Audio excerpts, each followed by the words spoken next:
Magandang araw mga kaibigan. Bigyan natin ng reaction, opinion itong dumaan sa wall ko, post ni Paddy Madi. Sabi lang niya, pili na. May picture ng bangka, may 5 paserong sakay. Ang bangkang ito ay kasya lamang ng 4 na tao. Sino ang itatapon mo? Pampagod vibes. Ang nakasakay, BBM, Ombudsman Boying, yung nasa gitna, Soto, Lacson, Trillanes. Nasa gitna sila ng storm sa dagat. Sino ang itatapon?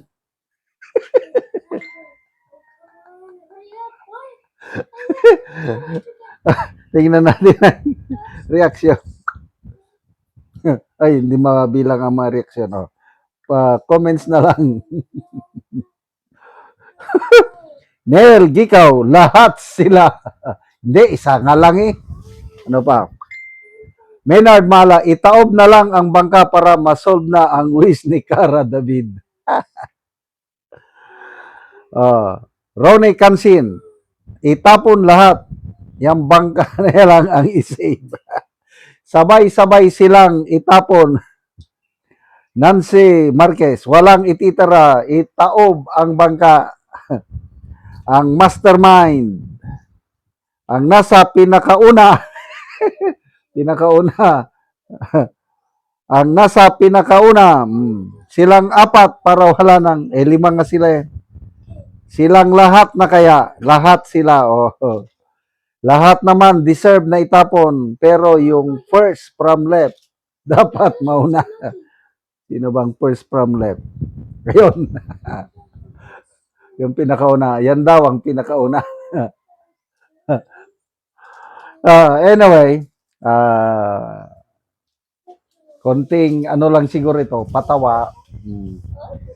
Ang ating bansa ngayon, kung isa tayong barko, masakit mang aminin, parang pataob na ang bangka o ang barko ng Pilipinas. Sa dami ng problema. Itong oil crisis natin ngayon is beyond imaginable. The worst is yet to come, sabi ng mga analyst. Day 35 na ngayon ang giyera, Iran versus Israel. Nako, parang ang US, pinipilit niya ang Iran to accept its demands at magkaroon ng ceasefire in the next 48 hours. Kaya lang, ang mga demands daw ng US is imposible. Kaya ang Iran is fight to death sila. Nag-announce si President Trump na bubombahin daw niya ang Iran for the next 2 to 3 weeks. But then, parang may leadership crisis on the part of the US. Dahil yung top 3 generals ng US sinibak. Delikado yan. In the middle of a war, at may general, lalo na yung top 3, sinibak. It's a leadership crisis. Kaya,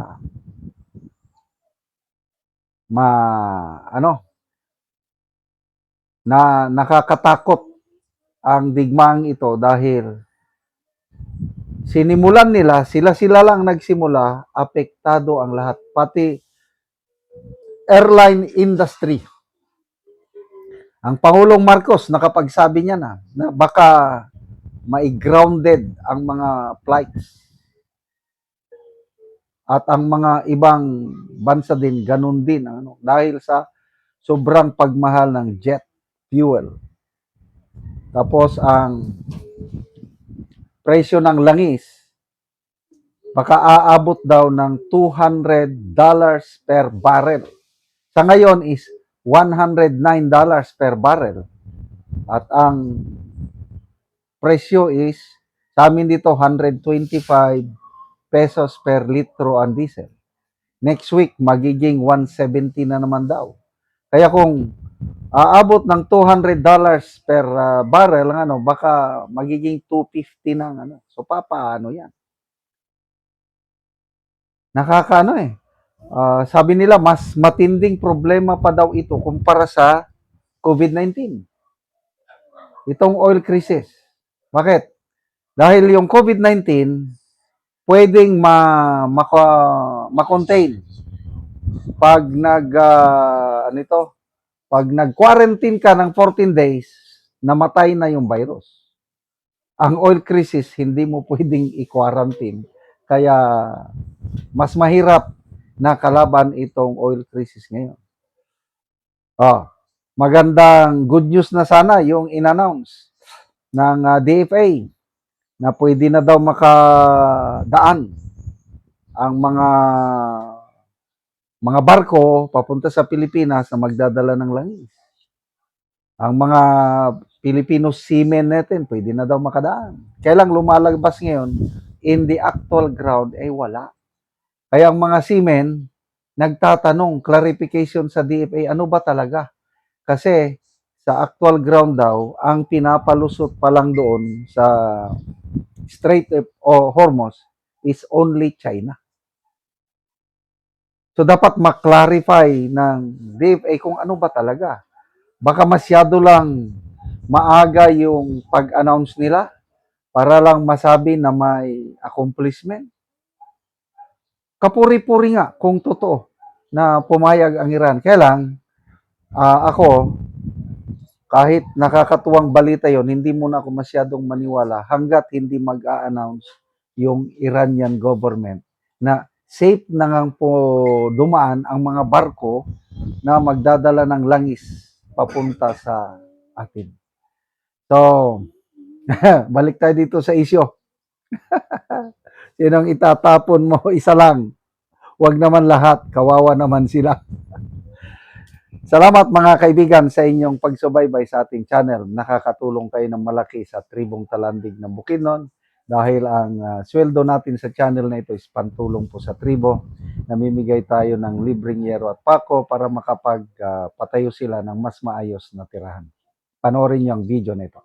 Anak ko sa balay sa natagaan ng Mugyero. So muna ni ang iyang atop nga yero. Mga dagko na gid kaayo ang iyang buslot mo na ni ang iyang itsura. So tungod sa kadugay na, so inaani na gyud dagko na kaayo og buslot. Wala na i-repair. Wala yero daw nga ika-repair tungod sa kalisod.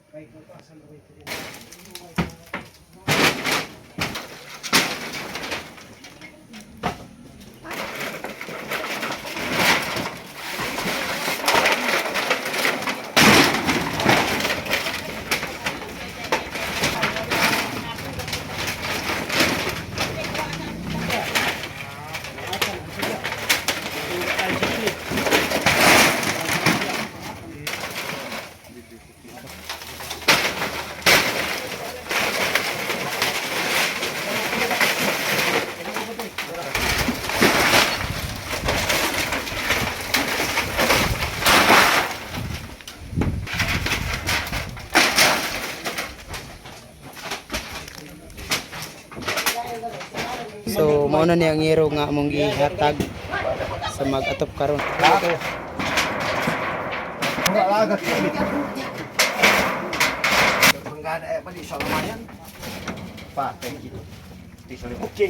Lalo na tayo nga mo sa yan, kaya naman sa magpindihan.